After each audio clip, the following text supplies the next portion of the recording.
Sí, buenas tardes. Les ofrezco ante todo disculpas porque estoy con la virosis de moda y puede que eso limite un poquito la forma de hablar, ¿cierto? Nosotras somos, ya ustedes saben que somos Secretaría de las Mujeres. Yo soy abogada del área de seguridad pública para las mujeres de la Secretaría de las Mujeres de la Gobernación. La idea es que a nosotras y a nosotros nos han dicho siempre que la ley no tiene corazón, ¿cierto? Y no solamente eso, sino que además que el juez que se la pone prevarica. Nosotras pensamos, y este es un llamado precisamente a ponerle corazón, porque la ley no ha sido nunca neutral, jamás ha sido neutral, solo que no ha estado en favor de las mujeres. Nosotras, como decimos los abogados y las abogadas, a los hechos me remito, ¿no? ¿Quién es esta?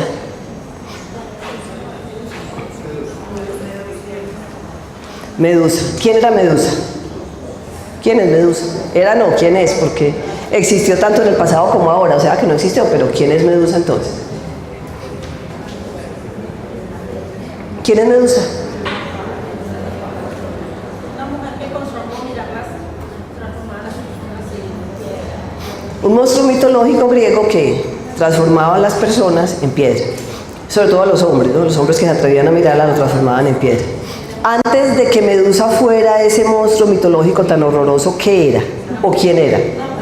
Una mujer muy bonita, muy hermosa. ese fue el consuelo como se le dio para que los hombres se atrevieran a verla, mirarla, pero ella era muy hermosa.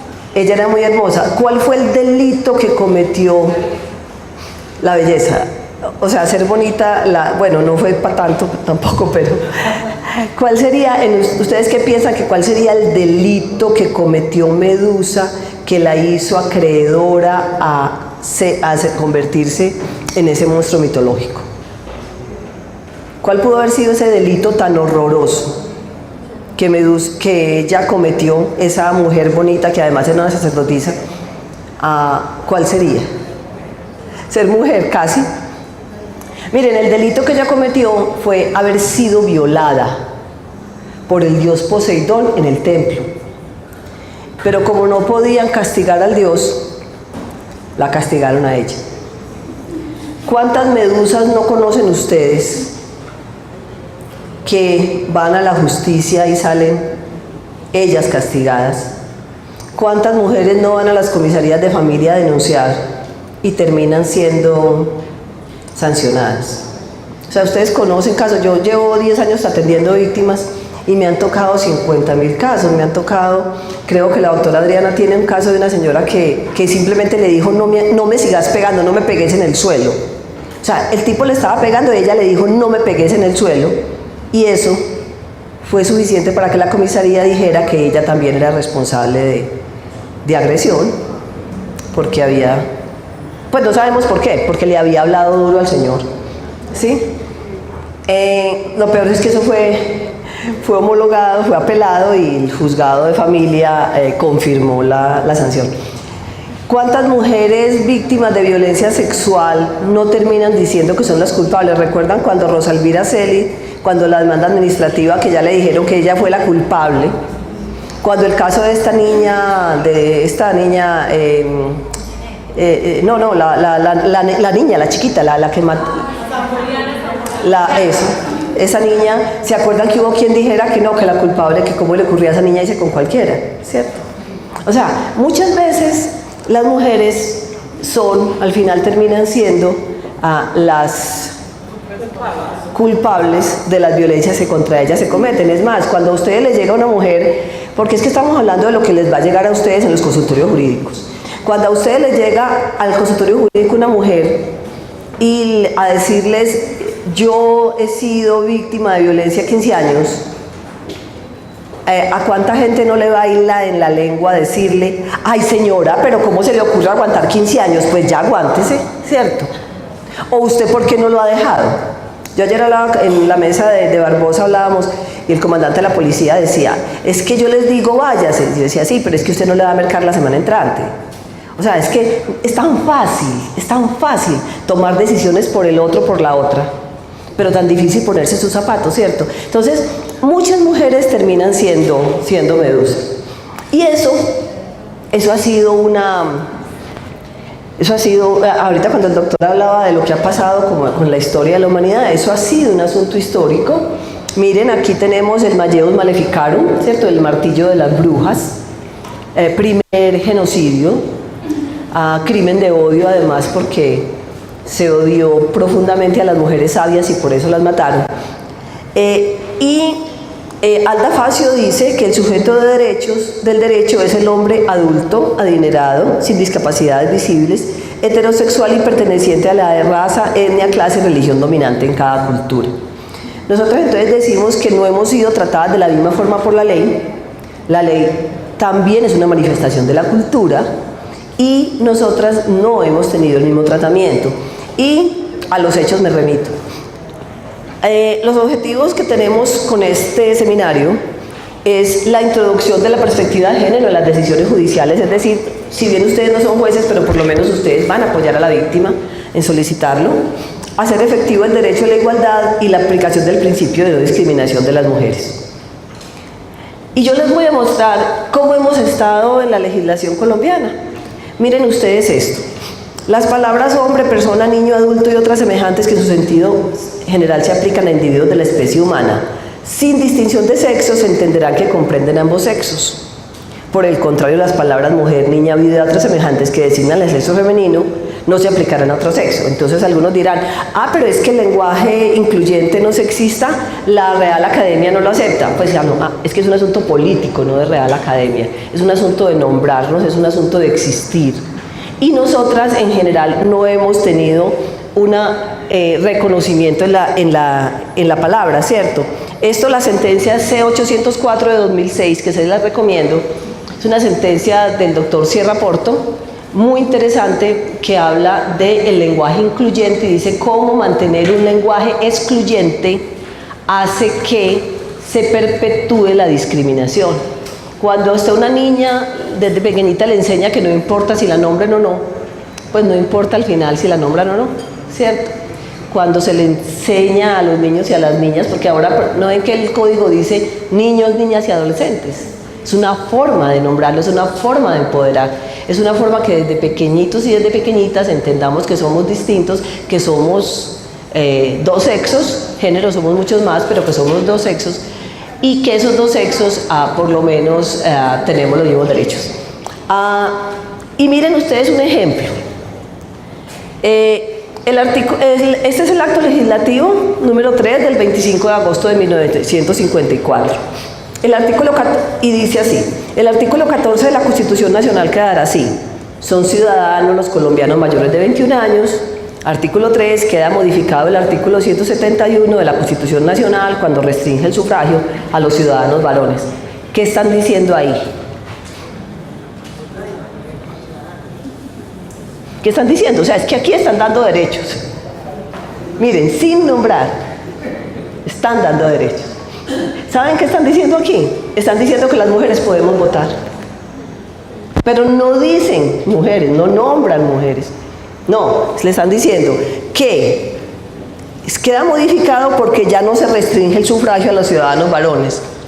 O sea que las ciudadanas mujeres ya tenemos derecho al sufragio. Pero ahí no dice que somos nosotras, sino que si los gatos pudieran votar, pues hubieran votado, ¿cierto? Porque no eran ciudadanos varones. Por ejemplo, este fue sacado del facsímil.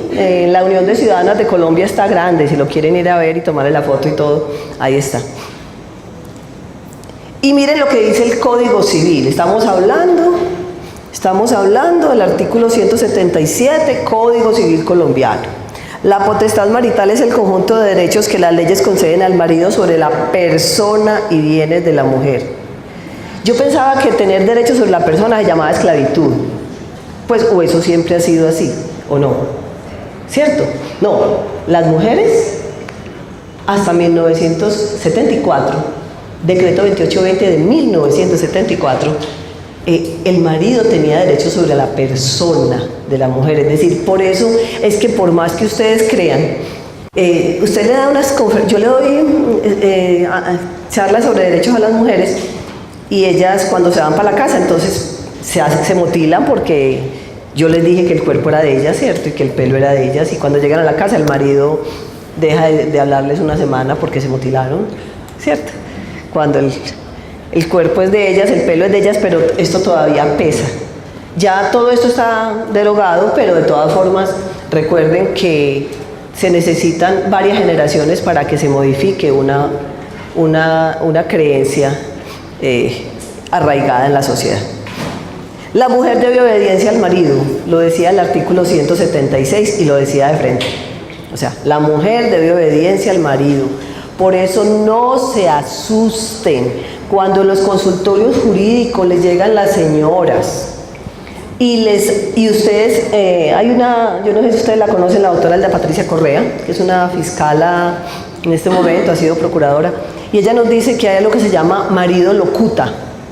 Es decir, así como Roma locuta, ¿se acuerdan? Roma lo dijo, marido lo dijo.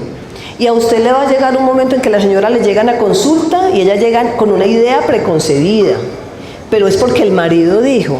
A nosotras en el consultorio jurídico con enfoque de género, ¿no? Que yo me tocó ayudar a fundar en Serfami, una ONG que se llama Serfami, nosotras allá nos llegó una señora que nos la mandaron de la fiscalía y la señora llegó diciendo, yo vengo porque la doctora me dijo, o sea, la fiscala, que era una fiscala muy comprometida con las mujeres, la doctora me dijo que viniera, que ustedes me ayudaban con la separación de bienes, porque mi marido se fue de la casa, le pegó a la hija, me pegó a mí y se fue de la casa. Entonces ya pues a nosotros inmediatamente se nos dibujó, ¿cierto? Ahí mismo, divorcio, el hombre se fue, alimentos, ¿cierto? Pues ya todo el derrotero lo teníamos. Y cuando estaba hablando con ella, de pronto le pregunto, señora, ¿y su marido dijo por qué razón se fue de la casa? Y me dice, es que yo le pegué una venérea. Yo dije, fue madre. Bueno, se me acabó la justa causa, ¿cierto?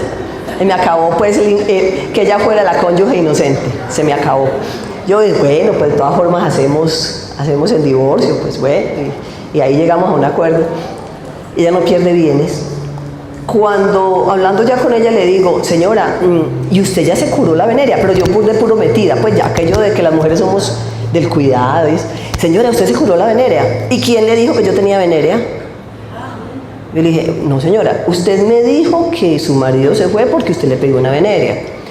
No, doctora, yo me fui ahí mismo para la EPS y el médico me dijo que yo no tenía venerea. Le dije, entonces, si usted no tenía venerea, usted no pudo pegar la venerea. Sí, yo le pegué la venerea. ¿Por qué, señora? Porque mi marido lo dijo. O sea, miren que eso para ella es suficiente. Ustedes se van a encontrar con esas señoras y usted le va a decir una cosa y ella va por lo otro. Y seguimos con la misma señora y entonces le dice el compañero, el practicante, le dice, bueno, entonces, ¿qué bienes tienen ustedes? Él tiene 2 casas. Entonces dice el muchacho, qué bien, una casa para usted y otra casa para él. No, las casas son de él. ¿Son de herencia? No, él las compró. ¿Antes de casarse? No, después de que estábamos casados. Señora, una casa es suya y otra casa es de él. No, doctor, ¿por qué? Porque él dijo que eran de él. Esas son lo que ustedes se van a encontrar y eso se llama que todavía en el imaginario la mujer le debe obediencia al marido. Pues. Y la otra, el marido tiene derecho a obligar a su mujer a vivir con él y seguirle a donde quiera que traslade a su residencia. El matrimonio nulo sin efectos. Miren esto. Esto a ustedes no les tocó, a la mayoría no les tocó. A mí sí me tocó que esto estaba vigente. El matrimonio nulo y sin efectos en los casos siguientes: 7. Cuando se ha celebrado entre la mujer adúltera y su cómplice, siempre que antes de efectuarse el matrimonio se hubiera declarado en juicio probado el adulterio. Entonces, la situación es esta: hay un hombre y una mujer. Están casados. El hombre se consigue una perana y tiene relaciones sexuales. Resulta que la señora se da cuenta, va al juzgado, demanda por divorcio, le dicen listo, divorciada. La señora sale de la vida del marido y el marido se casa y se va de luna de miel para San Andrés. Lo mismo pero al revés. La mujer es la que se consigue el fulano, tiene relaciones con el fulano, el señor se da cuenta, demanda, desaparece el matrimonio porque se lo divorcian, desaparece el señor de la vida de la mujer y si la mujer se casaba, ese matrimonio era nulo y sin efectos. ¿Por qué razón? ¿Qué diferencia había? No es el mismo caso, no es la misma historia. Pues, ¿o qué? O sea, ¿qué diferencia había entre uno y otro caso para que hubiera en un caso nulidad y en la otra no? Esto fue declarado inconstitucional por la sentencia C-082 del 99. Esta sentencia es muy interesante porque esta sentencia le hace a usted un recorrido por la historia de las mujeres en la legislación. Entonces es muy buena esta sentencia. Creo que el magistrado ponente fue Carlos Gaviria Díaz. Y miren en penal. Estamos hablando del Código Legislativo del Estado Soberano de Santander, 1884. Es estupro el cometido a una niña menor de 12 años. Es forzamiento de una mujer mayor de 12 años o aunque sea menor de esta edad, ya conocido varón. O sea que para que hubiera un acceso carnal, porque el estupro era el grave, pues el acceso carnal, había que ser menor de 12 años y encima virgen. Si a la niña la habían violado antes, ya no importaba que la violaran la segunda vez, ¿cierto? El Código Penal de 1890, que rigió hasta el 36, decía: la mujer casada que cometa adulterio sufrirá una reclusión por el tiempo que quiera el marido, con tal que no se pase de 4 años. Si el marido muriese sin haber solicitado la libertad de la mujer y faltare, oiga, sin haber solicitado la libertad de la mujer, y faltare más de un año para cumplir el término de reclusión, permanecerá en ella un año después de la reclusión hasta que cumpla su condena. Mejor dicho, en esos días una comisaria decía, y encima uno no lo puede ni mandar matar, pues, o sea, ni siquiera eso, sino que tiene que estar todo el rato ahí. Yo siempre he dicho que con razón las señoras prefieren, o sea, se sentían muy contentas que por lo menos el marido les pegara por ser infieles y no que las mandara para la cárcel, ¿cierto? Había que agradecerle que por lo menos no te mandaba para la cárcel 4 años. Y miren este artículo 591.9 del Código Penal de 1890. Dice así: se considera inculpable absolutamente la conducta del hombre consistente en cometer el homicidio en la persona de su mujer legítima o de una dependiente del homicida que viva a su lado honradamente, a quien se sorprende el acto carnal contra un hombre que no sea su marido, o el que cometa con la persona del hombre que encuentra yaciendo con una de las referidas. Y lo mismo se hará en el caso de que lo sorprenda, no en acto carnal, pero sí en otro deshonesto, aproximado o preparatorio de aquel, de modo que no pueda quedar duda del trato ilícito que entre ellos existe.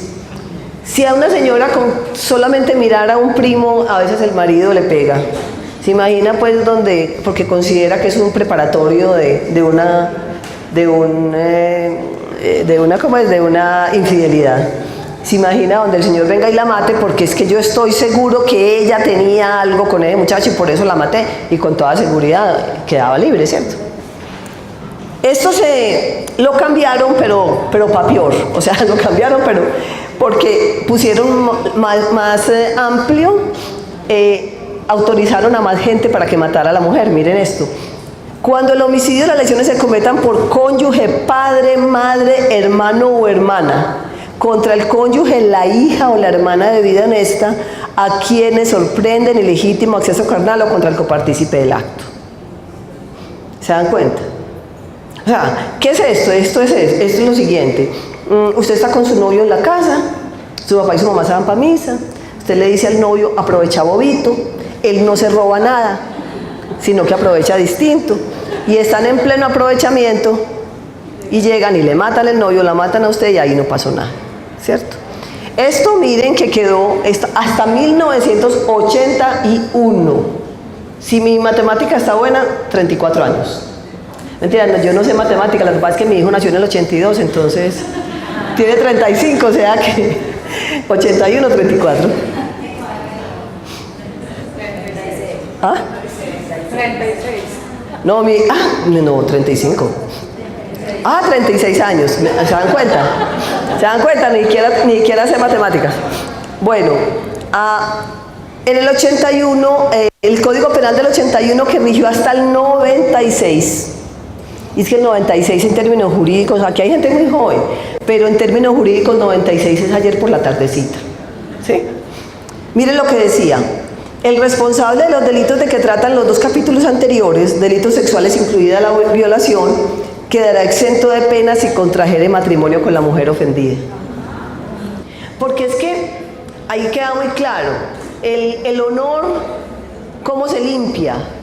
O con sangre o con matrimonio, ¿cierto? Porque acuérdense que el asunto de los delitos sexuales no eran contra la libertad sexual y la dignidad humana, porque nosotras no teníamos de eso, ni libertad sexual ni dignidad humana. Nosotras teníamos, era el honor de la familia, muy enfocado, muy puesto en un sitio exacto, muy difícil de cuidar además, pero era eso, era delitos contra la libertad sexual, que ahora se llaman contra la libertad sexual, en esa época era el honor. Bueno, y aquí una pregunta, ¿y el abandono de hogar?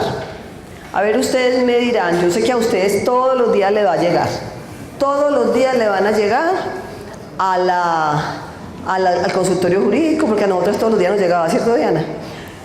Todos los días nos llegaba, donde decía, es que yo no lo dejo porque me denuncia por abandono de hogar. Inclusive una abogada llegó a decirme que ella no dejaba al marido porque si lo dejaba, él le había dicho que la denunciaba por abandono de hogar. ¿Hasta cuándo existió el abandono de hogar? Todavía existe el abandono de hogar. ¿Hasta cuándo? ¿Alguien dijo por ahí? 91, 92. ¿Ustedes me creen que el abandono de hogar nunca ha existido? Cuando yo empecé a trabajar esto hace exactamente 20 años, le pregunté a mi profesor Fernando Mesa Morales, le pregunté, doctor Mesa, ¿y el abandono de hogar cuándo dejó de ser delito en Colombia? Y me dijo, ¿el abandono de hogar? El abandono de hogar jamás ha sido delito en Colombia. Entonces la pregunta es, ¿por qué si no existe todavía estamos aterrorizadas con eso? ¿Por qué esta abogada se dejaba? Claro que es que el marido de ella era psicólogo y la terapió, como dicen los muchachos, ¿cierto? Pero a esta abogada yo le decía, busque, doctora, en el código, busque a ver dónde se encuentra el abandono de hogar. Y ella me decía, ay, cierto que no. ¿Dónde lo encontramos? Como causal de divorcio, ese ejercicio, cierto, incumplimiento injustificado de los deberes de esposa, pero no es a eso a lo que ella le tiene miedo es a la denuncia por abandono de hogar. Yo lo he dicho en algunas partes como mujeres, porque a mí me toca formar mujeres en derechos, y en algunas partes, en algunos municipios, incluyendo aquí Envigado, por ejemplo, yo estaba diciendo esto y una señora levantó la mano y me dijo, oiga, no diga mentiras, que en Colombia sí ha habido abandono de hogar, porque yo me acuerdo cuando mi mamá dejó a mi papá y la policía fue por mi mamá y por nosotros a la casa de la abuelita y nos llevó donde mi papá que nos siguiera dando rejo. O sea, ella recordaba eso, que la mamá había intentado dejar al papá y que la policía la había llevado otra vez. ¿Cómo así que yo me atrevía a decir que no había abandono de hogar? Efectivamente, abandono de hogar no ha habido, solamente en las películas mexicanas y en una película por allá de Caracol con Linda Lucía Callejas, que yo me acuerdo que la metieron en la cárcel por eso, pero porque no fueron capaces de preguntarle a un abogado, puedes hacer una consultoría ahí. Pero, ¿qué pasaba? Pasaba que los inspectores, que además eran hombres, en la época inspectoras que iba a haber, los inspectores hacían eso, le ordenaban a la policía y la policía iba por la mujer. Yo alguna vez le pregunté a un inspector jubilado, yo le dije, venga, ¿usted alguna vez fue por una señora, mandó por una señora para que volviera donde el esposo? Y me dijo, pues claro. Le dije, ¿y con base en qué? Y me dijo, en que cómo iba a dejar que mi compadre lo dejara a la mujer. O sea, eran asuntos de compadrazgos. Y eso ha hecho que las mujeres crean efectivamente que el abandono de hogar existe. Entonces, miren qué asunto tan complicado donde hay legislación que no existe Eso es una legislación fantasma. No existe, pero todavía tiene aterrorizada a la mayoría de las mujeres. Y a ustedes les van a llegar todos los días todavía preguntando lo mismo. Eso quiere decir entonces que sí existe una brecha de género en cuanto a justicia, ¿no? Y una brecha de género es una disparidad injusta, innecesaria y evitable entre las mujeres y los hombres en el ejercicio de los derechos humanos. Entonces, ¿cómo se cierran las brechas de género? ¿Cómo se cierran las brechas en general? Las brechas se cierran con el acceso a la igualdad, ¿cierto? Y entonces tenemos que la Constitución Política dice que mujeres y hombres son iguales, ¿sí? Y no puede ser sometida, la mujer y el hombre tienen iguales derechos y oportunidades, y la mujer no podrá ser sometida a ninguna clase de discriminación.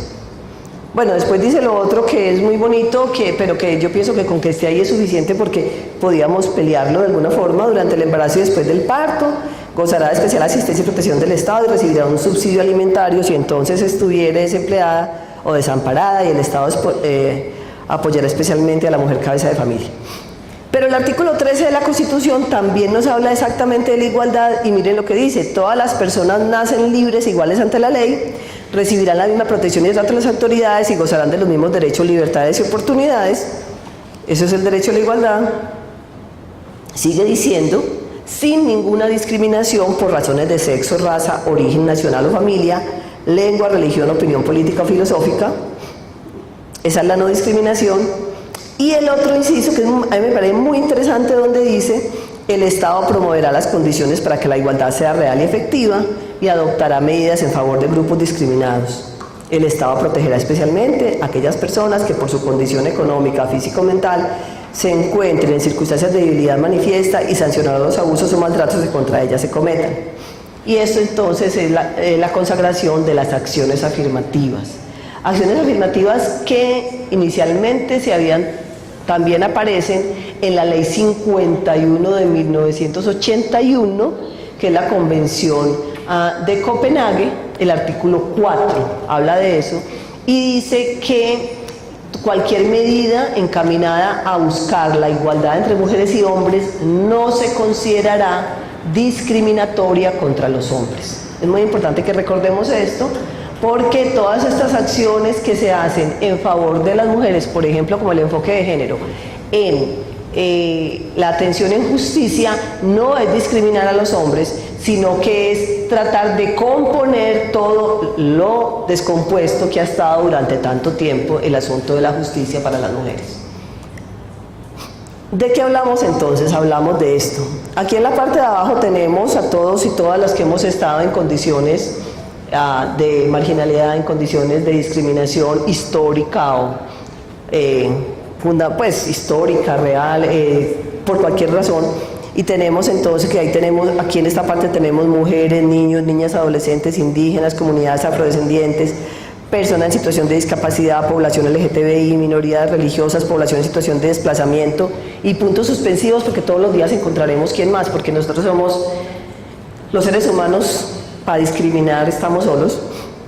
Y arriba tenemos la igualdad de oportunidades, la valoración social, el acceso al desarrollo y la igualdad.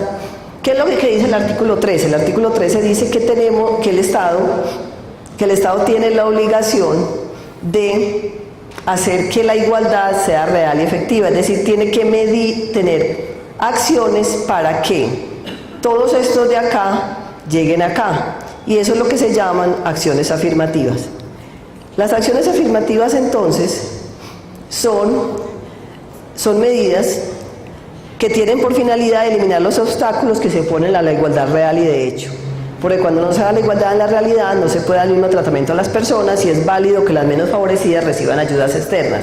La Corte ya lo ha dicho claramente cuando dice que la igualdad es tratar a los iguales como iguales y a los desiguales como desiguales, ¿cierto?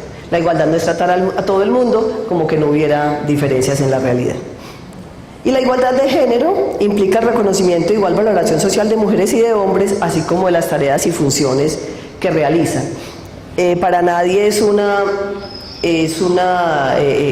extraño que las mujeres en general llevamos 10.000 años cuidando la especie, todavía estamos cuidando, todavía a pesar de todo hay muchas mujeres que se dedican al hogar, ¿cierto? Y hay que tener en cuenta cuando llegue a un asunto de una conciliación o llegue a un asunto de una consulta, algo, hay que tener en cuenta qué posición, qué es lo que hace esa mujer, qué es lo que hace esa mujer y qué es lo que esta mujer, las funciones que está realizando. Si es la que está haciendo el cuidado, qué significa el cuidado, y ahorita vamos a mirar las leyes que hay al respecto. Viviana Escobar García y Juan Felipe Garcés dicen que hacer la investigación histórica es fundamental.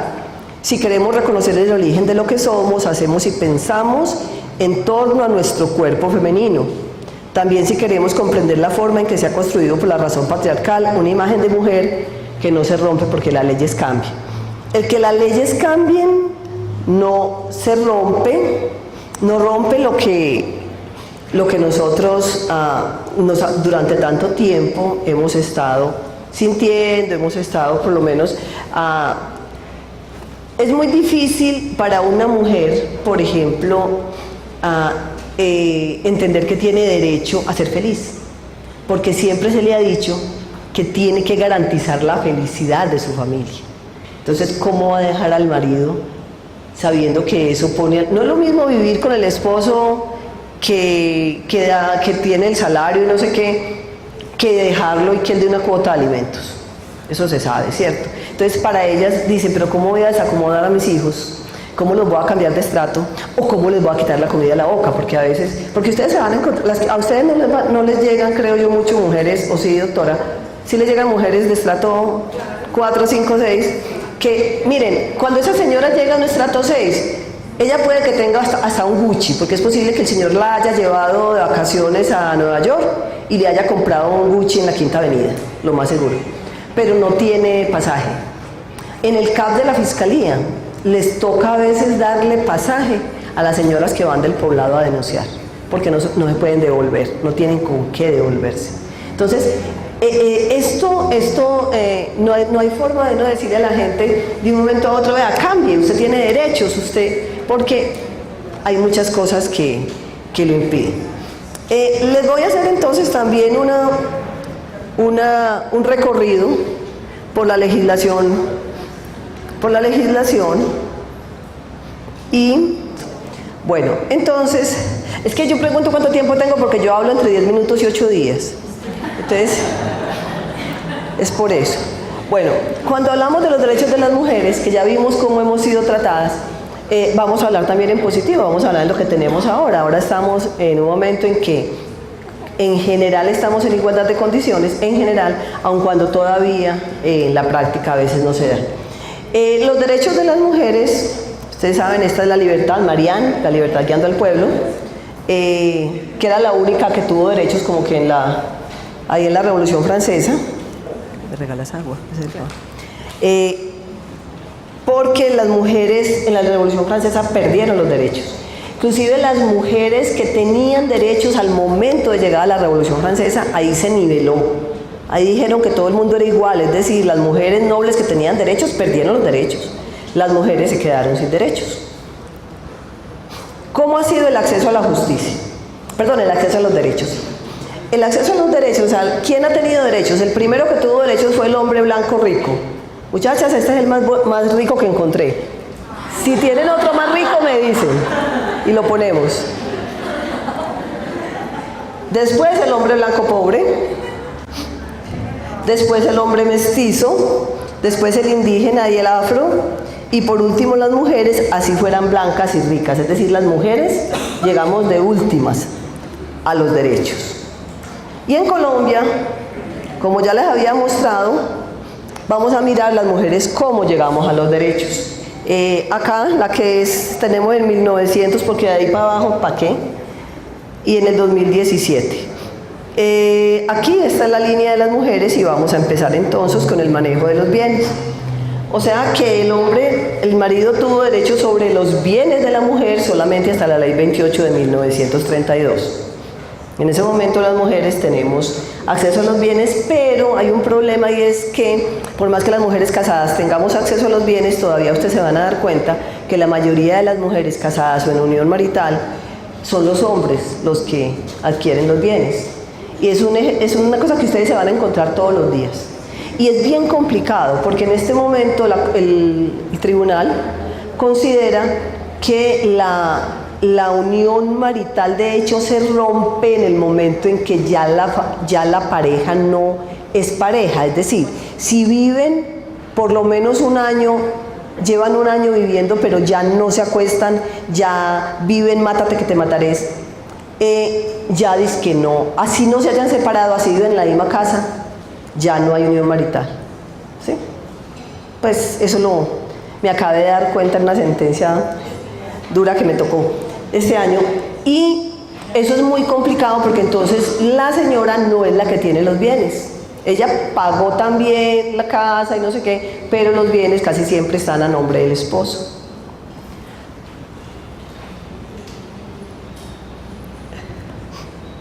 El derecho a estudiar.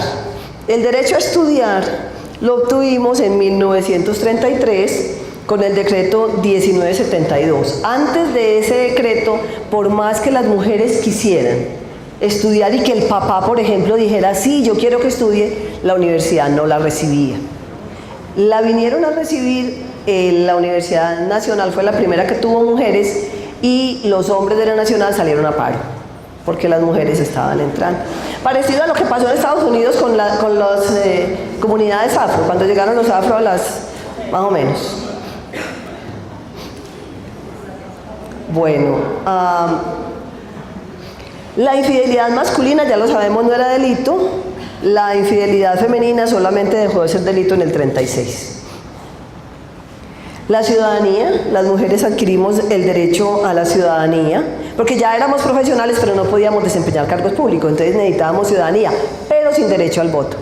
La ciudadanía con la reforma constitucional de 1945, y el derecho a elegir y ser elegida, como les decía yo ahorita, con el decreto acto legislativo número 3 de 1954. Y con el decreto 254 del 57 fue que las mujeres pudieron votar la primera vez, porque acuérdense que en el 54 estábamos en una dictadura, Gustavo Rojas Pinilla, y cuando el plebiscito del 1 de diciembre del 57, que cumple ahorita 60 años, fue que vino a poderse votar la primera vez.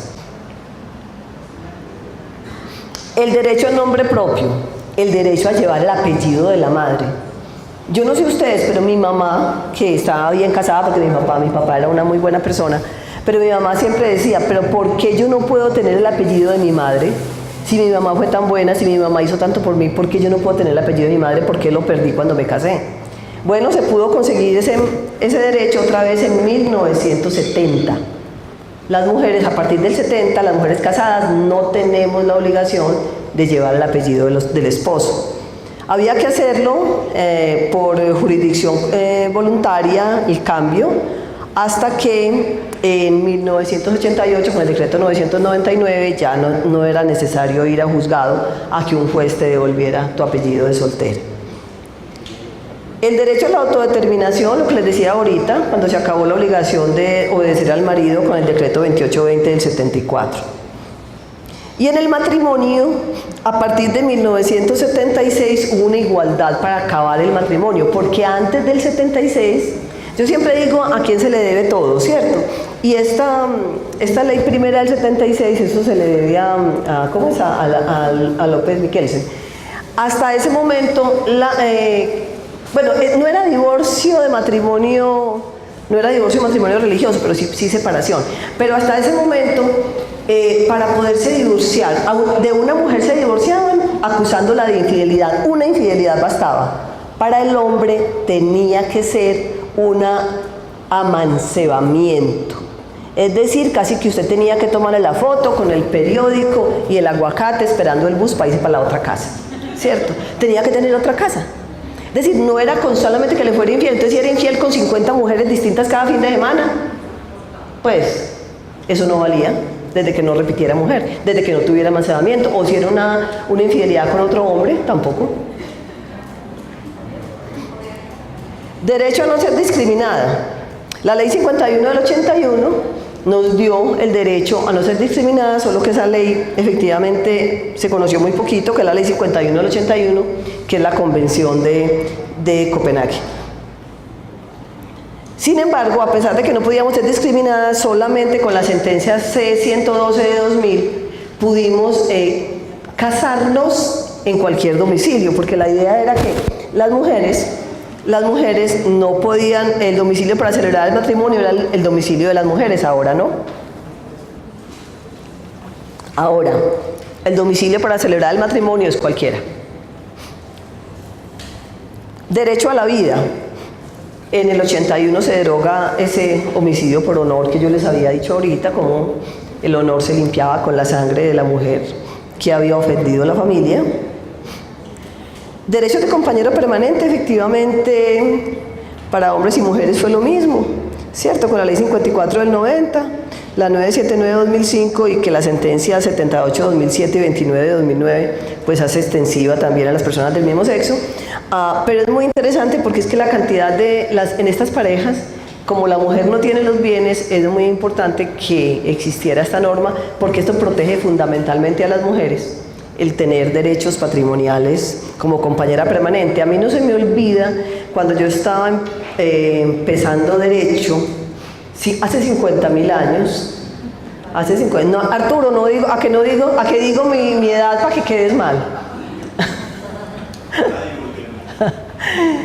Cuando estaba empezando derecho, pero antes de llegar a la de Antioquia, cuando yo estudié en la Medellín un semestre, yo me acuerdo que yo le pregunté al profesor que si la señora que vivía con un señor tenía algún derecho y me contesta diciendo que sí, que le cobre los servicios sexuales. Así lo digo. O sea, como que estuviera ejerciendo la prostitución, ¿cierto? Pero a partir precisamente de esta norma ya las señoras, que eran fundamentalmente las que no tienen bienes, podían reclamar derechos. El libre desarrollo de la personalidad, el derecho de la igualdad, el apoyo a la mujer embarazada y las acciones afirmativas en la Constitución Política del 91. Y en el 97 se deroga el matrimonio por honor del que estábamos hablando ahorita.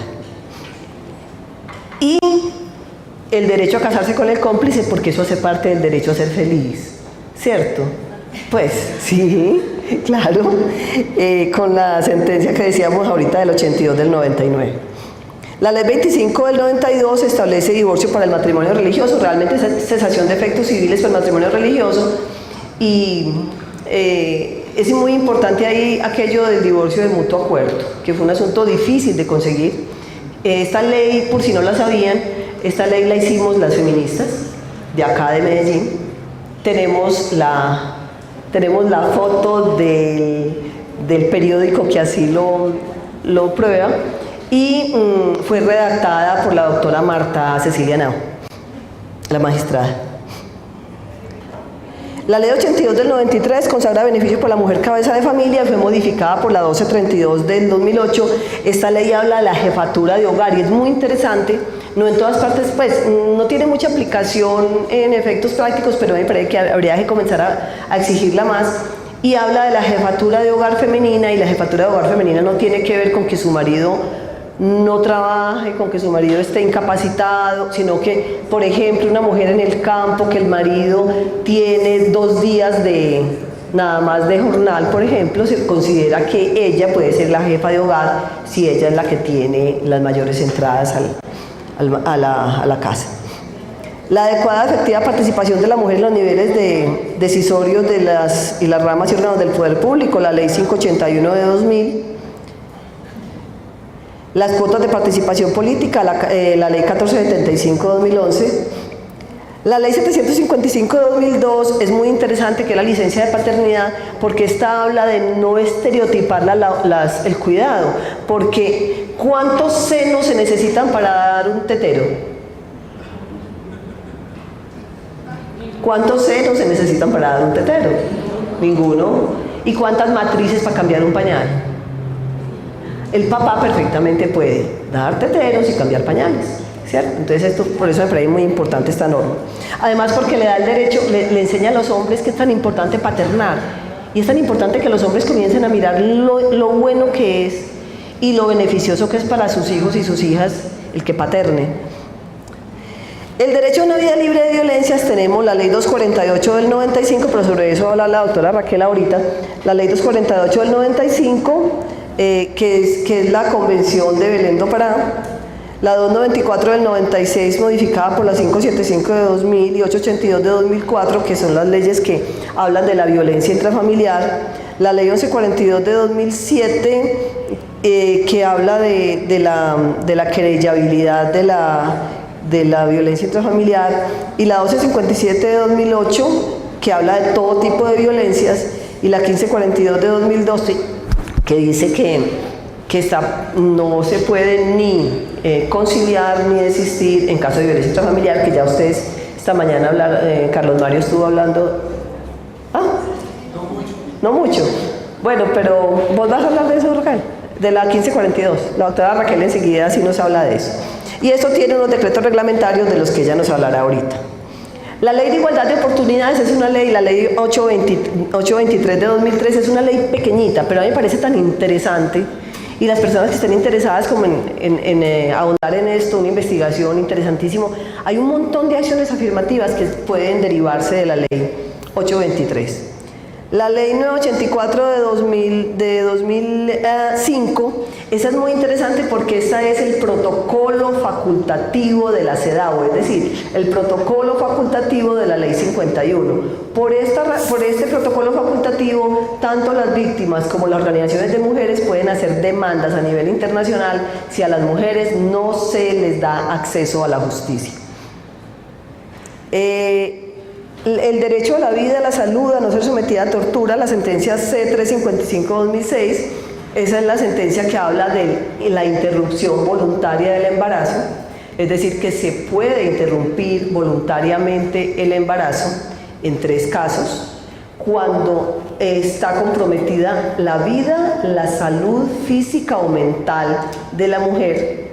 Por ejemplo, una mujer en embarazo intenta suicidarse porque está en embarazo, llega al hospital, el hospital no la puede dejar salir sin haber interrumpido el embarazo porque con toda seguridad termina matándose, por ejemplo. Cuando el feto no es viable, porque eso se considera una tortura, o sea, es una tortura usted tener 9 meses de embarazo que al final le duele lo mismo el parto, pero que el feto no va a ser viable, que o nace muerto o le dura 8 días, o le dura 5 días, o le dura 2 horas, o sea, porque eso ha pasado. Y el otro cuando la mujer es violada. En el caso de que la mujer tenga menos de 14 años, se presume que es violada, porque antes de los 14 años no hay libertad sexual, y en ese caso no se necesita denuncia penal para acceder al aborto. Esto es muy importante que ustedes lo sepan porque a ustedes les van a llegar esas consultas a los consultorios jurídicos. No se requiere autorización de los padres. De los 8 años en adelante la mujer es la que decide. No se requiere autorización absolutamente de nadie, ni del comisario de familia, ni del ICBF, ni absolutamente de nadie. Es la mujer la que tiene el derecho a decidir. Reconocimiento de la economía del cuidado. Esta es la ley 1413 de 2010, esta es muy interesante, esta se le debe a Cecilia López y me parece muy buena porque aquí está la posibilidad donde usted dice, mire, en un caso de alimentos, la mamá está dando el cuidado y eso vale, por ejemplo. Es que ella no da nada, ¿cómo que no da nada? O en caso de separación de bienes, yo no sé si a usted les ha tocado, pero a mí me ha tocado que dice, es que ella no ha trabajado, doctora. Yo digo, ¿cómo así? Entonces usted a qué hora se levantaba a arreglar casa y a cuidar a los muchachitos. No, es que eso es lo que le tocaba a ella, eso era el destino de ella, ¿cierto? O sea, eso no vale, pero lo que le hace sí. ¿Qué hace su esposa? Nada. ¿Usted qué hace, señora? Nada. ¿A qué hora se levanta? A las 4 de la mañana. ¿A qué hora se acuesta? A las 11. Joder, madre, señora, desde las 4 de la mañana hasta las 11 y no hace nada. ¿Cómo hará uno pasar tanto tiempo a no hacer nada? O muchas veces los señores, ¿qué creen? Yo estuve el fin de semana en Briseño. Estuve en Briseño y entonces las señoras allá decían, no, es que ellos están convencidos que nosotras vemos televisión todos los días, que vemos novelas todo el día. Y además la mujer campesina peor, porque la mujer campesina además cuida las vacas, los marranos y las gallinas como que fueran hijos de ella, ¿cierto? Entonces no está haciendo nada. La igualdad salarial es la tercera ley, 0-3, 1496 de 2011, desde el 65 hay leyes que hablan de la obligación de la igualdad salarial, sin embargo las mujeres todavía alrededor de un 20% menos, 25% menos de salario en general. Esto se ha modificado un poquito, pero no porque las mujeres estén ganando más, sino porque los hombres están ganando menos. Entonces sí ha bajado un poquito la brecha. El COMPE 161, el COMPE Social 161, la Política Pública Nacional de Equidad de Género, se la recomiendo. Protección a víctimas de ataque con ácido, tenemos la Ley 1639 de 2013. Atención a víctimas de violencia sexual en el marco del conflicto armado. Este es muy importante, la Ley 1719 de 2014, porque este trae dos aspectos muy importantes. Primera, de ninguna actuación de la víctima se puede, a ustedes sí les puedo decir la palabra, colegir, porque en todas partes yo soy haciendo gárgaras, haciendo malabares. ¿Qué palabra digo? Se puede interpretar que la víctima ha dado su consentimiento. Es decir, una mujer la van a violar y la mujer le dice al violador: señor, por favor, ¿se pone este condón? Yo tuve un caso así, hace unos años, donde era una psicóloga la que iban a violar. A una psicóloga y a la amiga. Las iban a violar con revólver y ella le dijeron al tipo: señores, ¿se ponen este condón? Y se pusieron el condón. No hay violación, claro que sí hay violación, solo que ella ¿qué quería? Ella quería evitar una ETS, ¿cierto? Un embarazo, o sea, entonces eso no da, y esta ley 1413 se aplica para todo tipo de casos de violencia sexual, entonces eso es muy interesante. Otro asunto bien interesante es, miren el asunto aquel de que no importa lo que usted sea. Es que esa señora, es que ella es una prepago. ¿Y qué?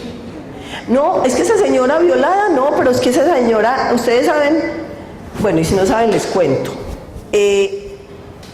Aquí en Medellín, aquí por la 1 de mayo, hay una parte que se llama el Raudal, ¿cierto? Ahí es donde más hay asuntos de prostitución, ¿cierto?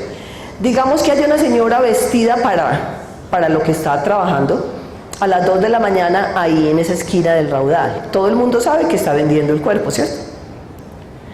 Está vendiendo, y uno cuando vende, le vende a quien le da la gana, ¿cierto? No está ni regalando al primero que pase, ni cualquiera puede accederla, ¿cierto? Entonces ahí habría un caso de violencia sexual. Acá yo no sé, Carlos Mario, si te tocó a vos o a quién, hay un caso a mí me gustó mucho ese caso de una fiscala local. Una fiscala local le llegó este caso, y ella pidió apoyo a la Defensoría del Pueblo. Y el caso es el siguiente: un señor estrato 4, Boston, va a la Veracruz y contrata a una señora. La señora lo atiende, ellos contratan, ella lo atiende en su casa. Él le da la plata o sea, ahí no hay ningún problema, ella hace lo que iba a hacer y él le paga lo que le iba a pagar.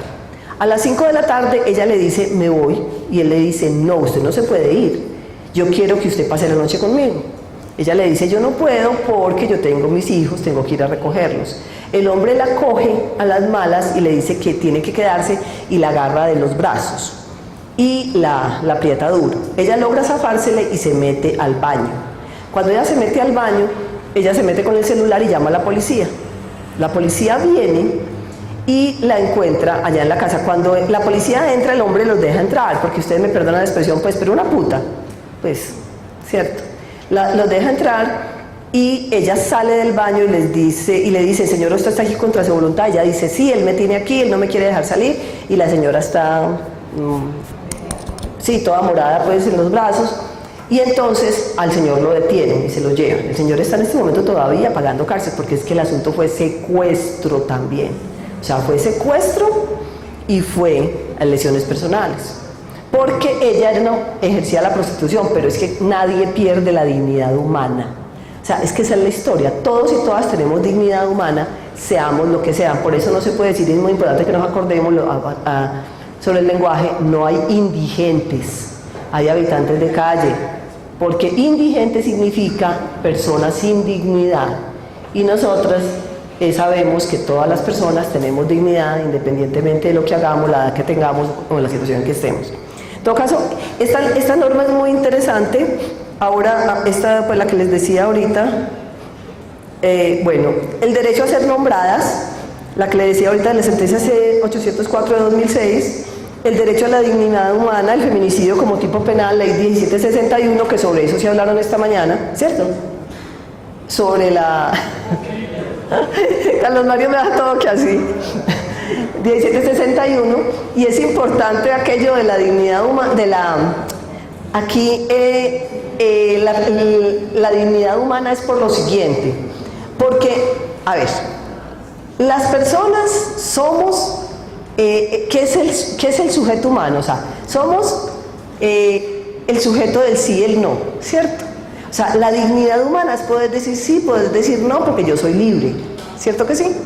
Si yo soy una mujer, no, yo soy una mujer. Yo soy una mujer y entonces yo llego ahorita por la noche y le digo a mi marido, yo, libre, con derecho a decir sí, no, y le digo, hasta aquí llegamos y yo te voy a dejar. Y él me mata por esa razón. En ese momento él me quita la dignidad humana porque me vuelve cosa.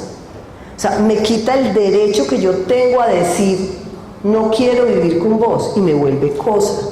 Y una cosa se destruye porque es mía, porque es de mi propiedad, ¿cierto? Entonces, por esa razón es que es tan importante el feminicidio como tipo penal, porque se considera, porque ya se acabó aquello de la ira de intenso dolor, pues es que esa señora me iba a dejar, y eso me dolió mucho. A ver, yo les pregunto una cosa. Yo tengo un almacén que toda la vida lo he tenido, de donde mi familia vive muy bien. Y el dueño del local decide que va a hacer ahí otra cosa, ¿cierto? Si él me va a quitar a mí ese local, yo puedo tener ira e intenso dolor. No, un dolor horrible porque me va a quedar en la calle. Entonces yo voy y lo mato, y es un crimen pasional, ¿o qué? O un crimen pasional sería que el domingo pasado hubiera matado a un hincha del Nacional al del Cali o al revés, porque el fútbol es pasión. ¿Cierto que no? Entonces por eso es tan importante reconocer a la mujer como sujeta de derechos en el asunto del feminicidio. La ley 1773, que es ataques con ácido, no es que a las mujeres nada más nos ataquen con ácido, eso no, pero en general sí son las mujeres a las que atacan con ácido, porque quien ataca con ácido está atacando, es diciéndole, mire, usted es muy linda, pero usted va a quedar desfigurada, pero yo la voy a seguir queriendo y solamente yo la quiero. O sea, esa es la idea, y por eso es que a veces no son siquiera los hombres que tienen nada que ver con ellas, y es de lo más peligroso los hombres que se enamoran solos. Esos son peligrosísimos. Y lo más peligroso es porque es que es muy difícil que la justicia funcione con esos hombres que se enamoran solos, porque usted no es ni violencia intrafamiliar, pues o sea, el tipo se enamoró de usted y empezó a acosarla, y entonces, pero a veces ni siquiera la agrede, pues, a veces solamente la mira, pasa, pero usted sabe, usted siente el miedo, siente que la pueden atacar. Bueno, y entonces la idea que tenemos lo que estamos buscando precisamente es que haya una igualdad pero una igualdad pues no solamente de acceso, que es lo que tenemos en este momento, sino también una igualdad en el ejercicio de los derechos. Hasta el siglo pasado fue el reconocimiento de derechos, esperamos que este siglo, ya vamos adelantaditos, en 2017, sea el siglo de efectivamente el acceso a los derechos. ¿Alguna pregunta, comentario?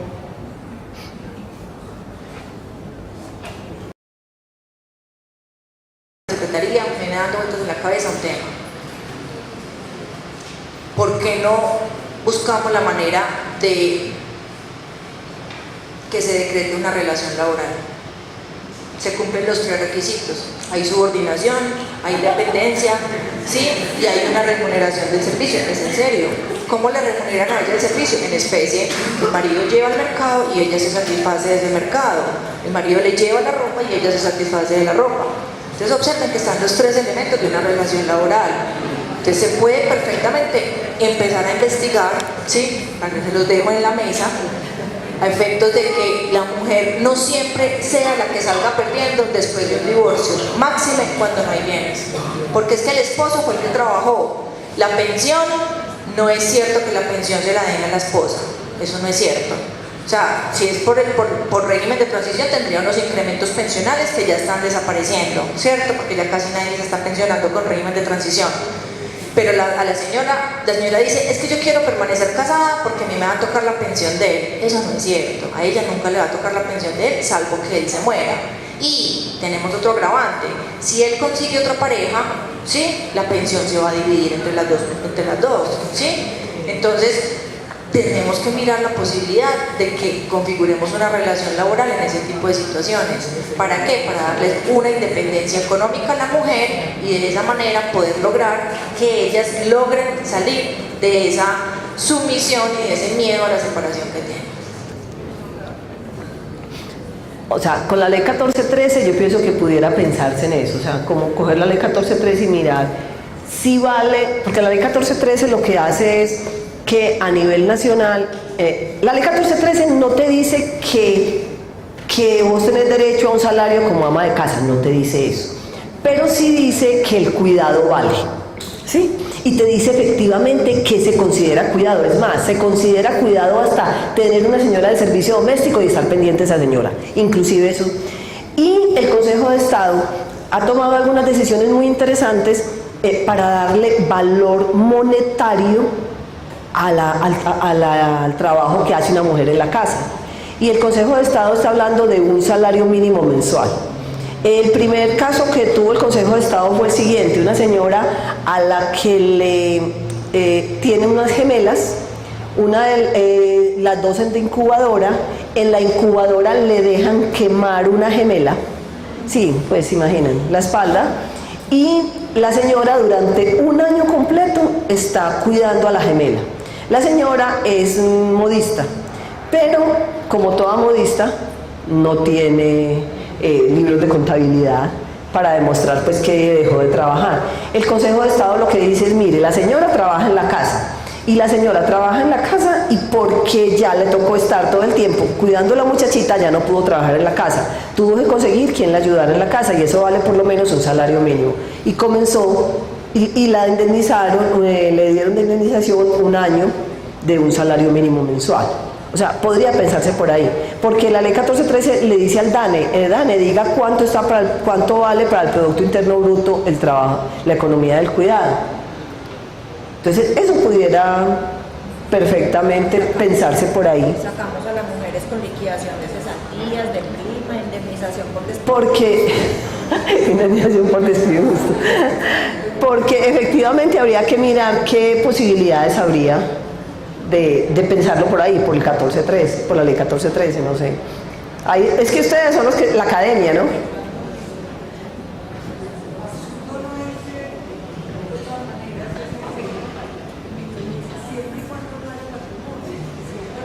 Ah, sí, claro. Claro, sí. Claro, sí hay bienes, claro. Ajá. ¿Alguien más iba?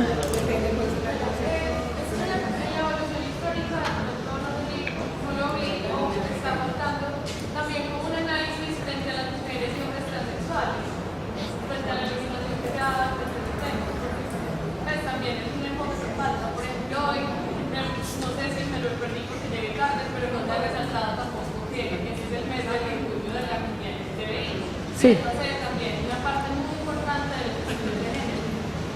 Efectivamente, nosotras en la Secretaría de las Mujeres, en lo que tiene que ver con la Mesa para Erradicar la Violencia contra las Mujeres, atendemos todo lo que tiene que ver violencia contra las mujeres, incluidas las transgénero. Porque además la Corte ha sido clara en que el feminicidio se aplica también en los casos de mujeres trans, por supuesto. La diferencia, hay la posibilidad de cambio de sexo realmente, y porque es que el matrimonio del mismo sexo no sería, porque si una transgénero es transgénero ya es mujer para efectos de matrimonio, ¿cierto? Cambia de sexo y después se casa con un hombre sin ningún problema, ¿cierto? Sí, pero se podría hacer una revisión y mirar a ver qué habría que hacer fuera de, creo que es el decreto 1257, es el decreto que fue después del día 69, que es el decreto único reglamentario de justicia. Después hay un decreto posterior porque se les había quedado faltando el asunto del derecho del cambio de sexo, que se puede hacer 2 veces en la vida. O sea, cuando usted cambia de sexo puede hacerlo 2 veces, no más de 2 veces, pero sí tiene derecho a hacerlo y después puede volver para atrás, porque es posible que sea un problema, no sea un asunto real, sino que sea una enfermedad. Es posible, algún problema mental. Sí. La doctora Raquel va a hablar de eso. Sí. Me preocupa bastante, está muy bien y estoy de acuerdo con que se piense mucho en estos temas y buscar otro tipo de ideas, pero me preocupa que todo eso genere efectos contrarios, que de pronto se genere más desacuerdo entre la familia, entre la misma relación entre el hombre y la mujer. No sé, pienso que hay que tener mucho cuidado con eso, porque eso se vuelve impositivo, no todos los hombres lo pueden recibir, o sea, quiero que me entiendan, ¿cierto? O sea, yo estoy del lado de ustedes, pero...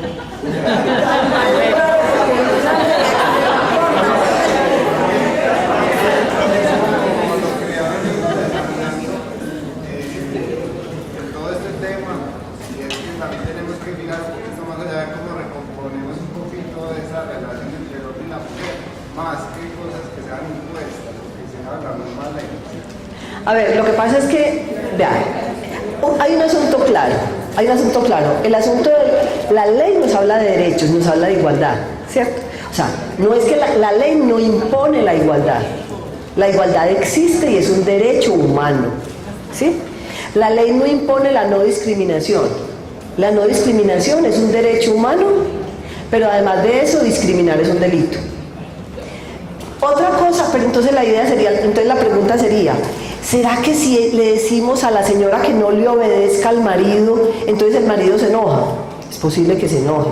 Pero entonces le tenemos que decir a ella que siga siendo discriminada y que siga siendo sojuzgada para que el señor no se enoje. No, tenemos es que decirle al señor, señor, ella tiene derechos, ¿cierto? La ley se lo impone y si usted la agrede, entonces la ley le va a imponer una sanción de 8 a 14 años. Por ejemplo, usted le pega a la señora, de 8 a 14 años. O sea, sería lo mismo que decir que lo del código de policía. O sea, es que ¿por qué me van a quitar a mí el derecho a poner en mi casa un equipo a todo dar? Si yo tengo derecho a oír música cuando quiera y como quiera. Porque el vecino tiene derecho a su paz, ¿cierto? Entonces, la idea es, todos los seres humanos tenemos derecho a la igualdad, a la no discriminación y a la felicidad. Sí. ¿Qué tenemos que hacer? Educar a mujeres y hombres desde pequeñitos, primera infancia, para que las niñas estén empoderadas y los niños sean respetuosos, ¿cierto? Y entiendan que la violencia no es la salida. Yo sé que para ustedes es muy complicado, para los muchachos, porque es que a ustedes los educan de una forma, el asunto de género hace que a usted lo eduquen de una forma distinta a las mujeres, pero que lo eduquen...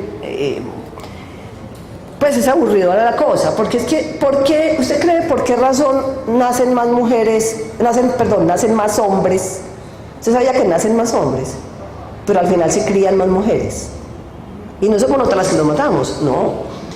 Sino que son asuntos de género. Mire, no, de verdad, o sea, son asuntos bien complicados que hacen que esta sociedad, en los asuntos de género, a las mujeres los discriminan, pero a los hombres los mata. Ustedes, por ejemplo, cuando nace una niña, todo el mundo la carga, ¿cierto? Usted que tiene niña, todo el mundo la carga. Si nace un niño y comienzan a cargarlo, empieza el papá, me vas a mariquear el niño. Si el pobre muchachito llora en la cuna, dice todo el mundo, déjelo que llore para que coja fuerzas, que para eso es un varón.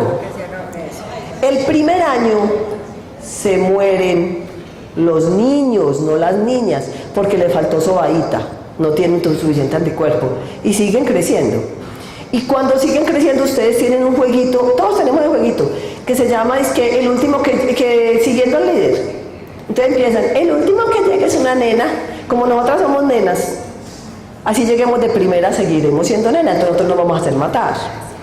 Yo tengo, hice hace unos años que se va a hacer, yo tengo 60 años y yo tengo un primo que tiene 61 y todavía tiene aquí una chamba porque estábamos en la finca y alguien dijo, ¿quién se tira a la piscina? La piscina tenía una cuarta, si acaso, de agua. Todas éramos mujeres, no sé, la que no sabe quién se tiró. Lo único que tenía que demostrar que la varón era él, nosotros no teníamos que demostrar nada. Entonces, eso mata muchachitos, la cantidad de peladitos que se matan por allá con patinetas y no sé qué, y siguen creciendo. Y entonces hay sitios donde los niños son carritos, caletas, y están en la guerra, ¿cierto? Y los matan. Y en otra parte están las motos. Los va volviendo, pues los va poniendo en una situación complicadísima para cuidarse. Además, los hombres no se cuidan por una razón. Ir al médico es muy feo, ¿cierto? Un hombre que vaya al médico, un hombre quejumbroso se ve muy feo, ¿o no? Entonces los hombres dicen que no van donde el médico hasta que no se están muriendo. A ver, las mujeres se me quedan calladas y los hombres me van a decir, las mujeres se quedan calladas, y los hombres van a decir, ¿cómo es que llama el médico a los hombres?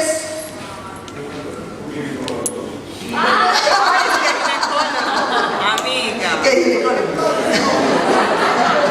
¿Cómo llama el médico de los hombres? Nosotros sabemos que antes de que nos meta mano el novio, nos va a meter mano el ginecólogo y no tenemos ningún problema.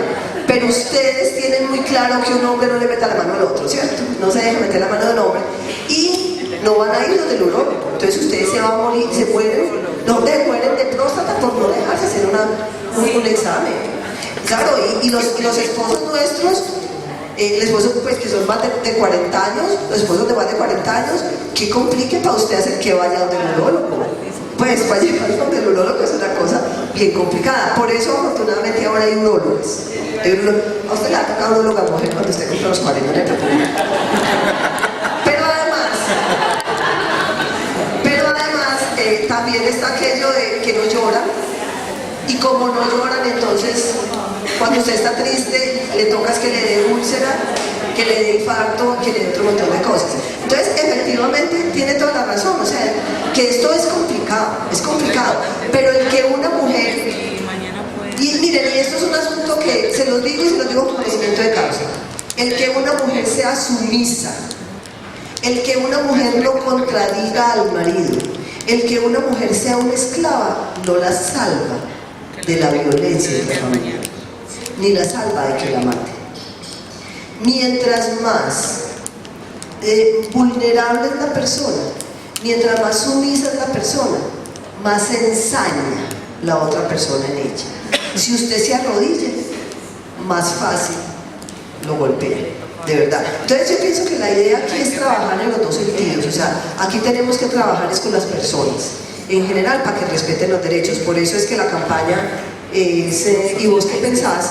¿Y vos qué pensás? Es ¿vos qué pensás hombre? ¿Y vos qué pensás mujer? ¿Cierto? No denuncian las violencias. Pero efectivamente, claro, entre todas las personas, pero no es que no denuncien los hombres, es que nadie denuncia.